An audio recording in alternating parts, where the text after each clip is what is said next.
la nuit du 24 août 410, un événement extraordinaire avait bouleversé le monde. Les hordes barbares d'Alaric pénétraient dans Rome.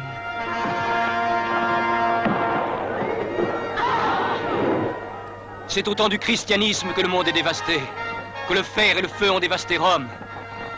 Tant que nous avons pu offrir des sacrifices à nos dieux, Rome se tenait debout. Rome était florissante. Aujourd'hui que partout vos sacrifices sont offerts à votre Dieu, voilà ce qui est arrivé à Rome. Peut-être est-ce un fléau et non la ruine pour elle.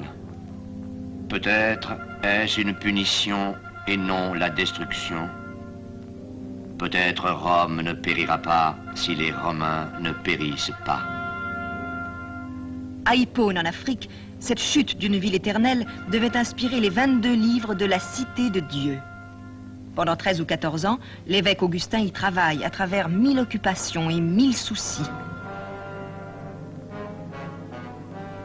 Au printemps de l'année 429, les Vandales débarquent sur les côtes d'Afrique.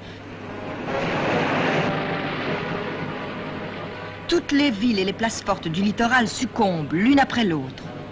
Enfin, dès la fin de mai 430, Hippone est bloqué à la fois du côté de la terre et du côté de la mer.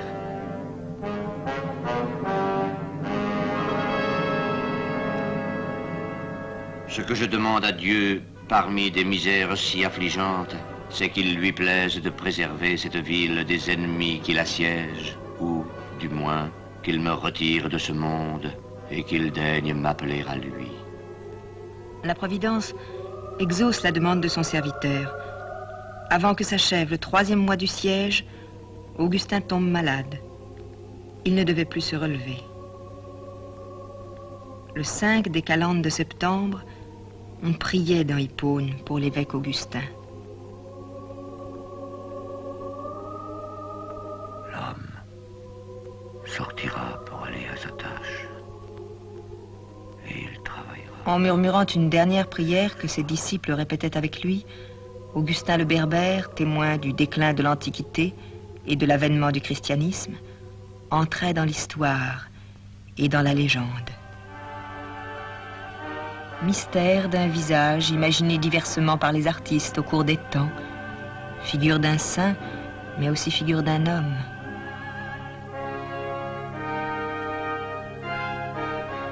Il naquit le 13 novembre 354 à Tagaste, petite ville de la province de Numidie, aujourd'hui Soukaras en Algérie. C'était un municipe africain avec ses cours d'eau, ses prairies. Et voici que depuis longtemps, mon enfance est morte, et moi je vis.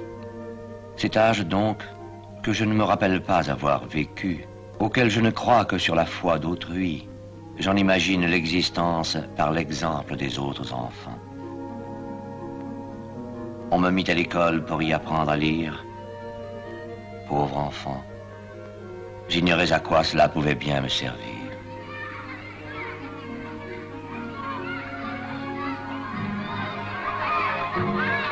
Mais j'aimais le jeu. J'aimais, dans les parties, l'orgueil de la victoire. Et j'en étais puni par des hommes qui jouaient tout comme moi.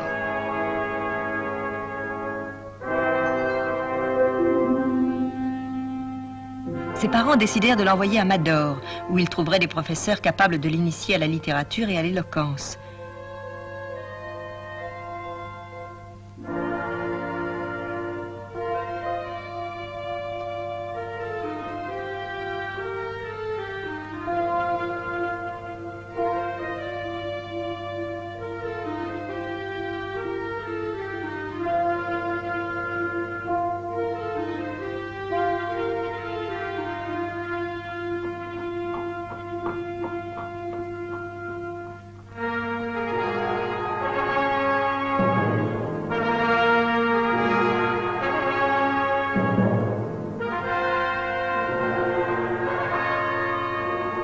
Sans doute, Mador n'était pas très loin de Tagaste, mais on y était transporté dans un monde nouveau, où tout charmait les sens et l'esprit, où tout était beauté, car plus que Tagaste, Mador portait l'empreinte du génie romain.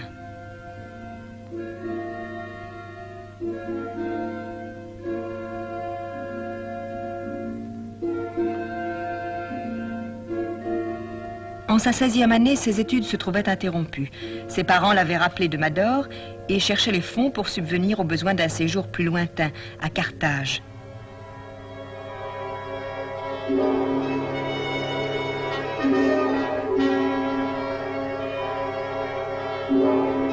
Je vins à Carthage. Partout, autour de moi, crépitait comme une huile bouillante l'effervescence des amours honteuses.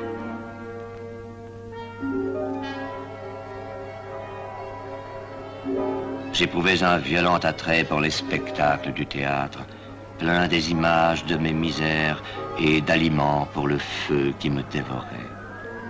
Certes, aujourd'hui, je ne suis pas fermé à la pitié, mais alors, au théâtre, je partageais les transports des amants. En revanche, quand ils se délaissaient, une sorte de pitié me faisait partager leur tristesse. Aimant aimer, je cherchais un objet à mon amour.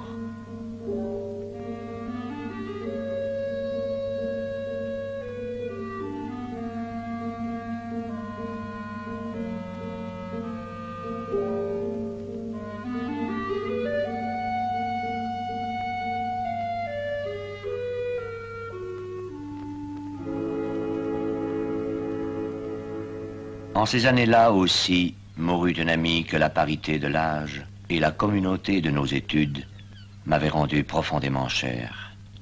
La douleur de cette perte couvrit mon cœur de ténèbres. Je ne voyais que la mort partout.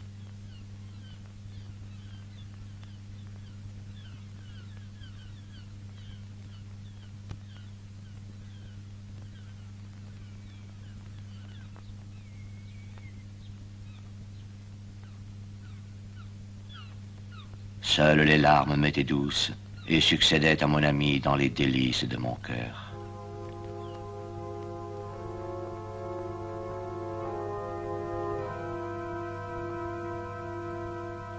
Et maintenant, ces événements sont passés et le temps a cicatrisé ma blessure. Augustin décide alors de quitter la turbulente Carthage et de partir pour Rome, y enseigner la rhétorique.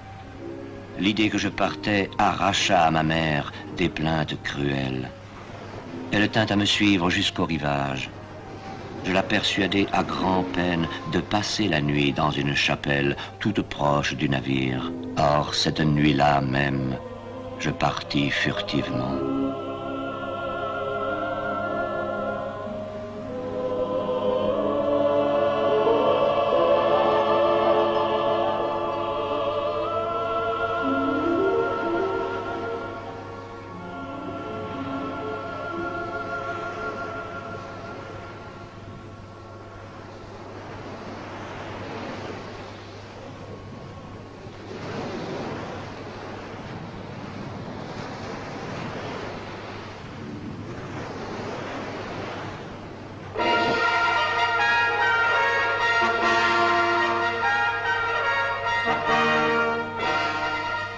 Par sa beauté, Rome touche vivement Augustin.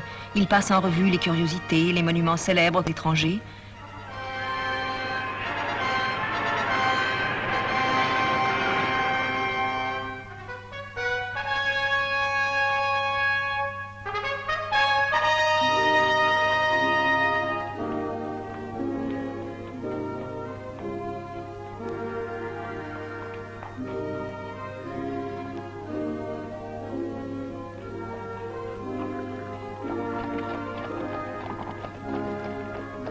Je me mis avec ardeur à la tâche pour laquelle j'étais venu à Rome.